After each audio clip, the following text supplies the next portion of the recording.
4 चक्र का सुरक्षा पहरा, चारों तरफ से पुलिस ने घेरा।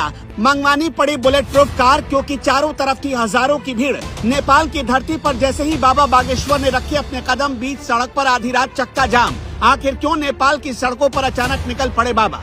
प्रशासन के भी फूल गए थे हाथ पांव, अचानक उतारनी पड़ गई आर्मी। पुलिस वालों को कुछ भी समझ में नहीं आया। तभी किसी ने आसमान से बागेश्वर वाले बाबा की तरफ कुछ फेंक दिया।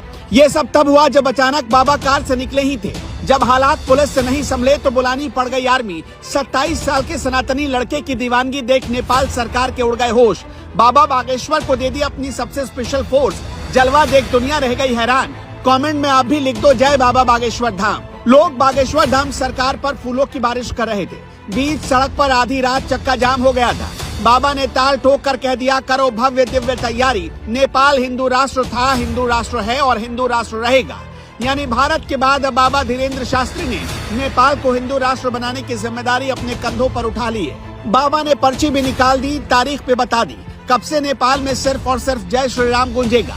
बागेश्वर वाले बाबा धीरेन्द्र शास्त्री की लोकप्रियता का डंका पूरी दुनिया में बज रहा है। बाबा ने लंदन में जब राम कथा कही तो अंग्रेज भी उन्हें देखने और सुनने के लिए लाइन लगाकर खड़े थे। एक हफ्ते से लाइन लग रही थी। ऐसा ही कुछ हुआ नेपाल में। जैसे ही बागेश्वर वाले बाबा के पांव नेपाल में पड़े, ऐसा लगा जैसे नेपाल के लोगों के लिए साक्षात भगवान प्रकट हो गए।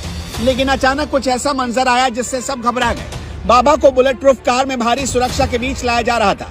सड़क के दोनों तरफ हजारों की भीड़ हाथों में फूल माला लेकर खड़ी थी। ये आभास तभी हो गया था जब धीरेन्द्र शास्त्री भरतपुर एयरपोर्ट के बाहर निकले, क्योंकि एयरपोर्ट से बाहर निकलने में उन्हें करीब 30 मिनट से ज्यादा लग गए। लोग बाबा से मिलना तो दूर, उन्हें छू कर देखना चाहते थे। धीरेन्द्र शास्त्री को गाड़ी में बैठने के लिए काफी जद्दोजहद करनी पड़ी। कोई इधर खींचता तो कोई उधर। भीड़ के बीच से निकलना मुश्किल हो चला था। बाबा जी के पीछे पीछे सैकड़ों कैमरे चल रहे थे। लोग उनकी तस्वीर को रिकॉर्ड कर रहे थे। एयरपोर्ट से उनके काफिले के पीछे पीछे कोई स्कूटर से भाग रहा था, कोई बाइक से। लिहाजा उनकी सुरक्षा को बड़ा खतरा हो गया। अचानक बाबा के लिए बुलेट प्रूफ कार मंगवानी पड़ी। भीड़ के बीच से ही धीरेन्द्र शास्त्री की कार ऐसे बदली गई कि लोगों को खबर नहीं लगी। बागेश्वर धाम के पीठाधीश्वर पंडित धीरेन्द्र कृष्ण शास्त्री नेपाल के बड़े व्यवसायी वरुण चौधरी के न्योते पर नेपाल गए हैं। इस बीच अचानक कथास्थल न जाकर धीरेन्द्र शास्त्री काठमांडू के पशुपतिनाथ मंदिर में भगवान के दर्शन के लिए पहुंच गए। तभी ऐसा हुआ, महिलाएं सड़क के किनारे जय श्री राम का नारा लगा रही थी।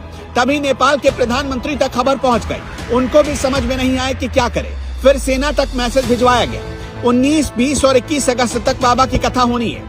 और तभी फैसला हुआ कि धीरेन्द्र कृष्ण शास्त्री जब तक नेपाल में रहेंगे, उनकी सुरक्षा का जिम्मा नेपाल की सेना के हाथों में रहेगी। दरअसल स्वागत के लिए उमड़ पड़ा भक्तों का ऐसा जनसैलाब कि उतारनी पड़ गई थी आर्मी।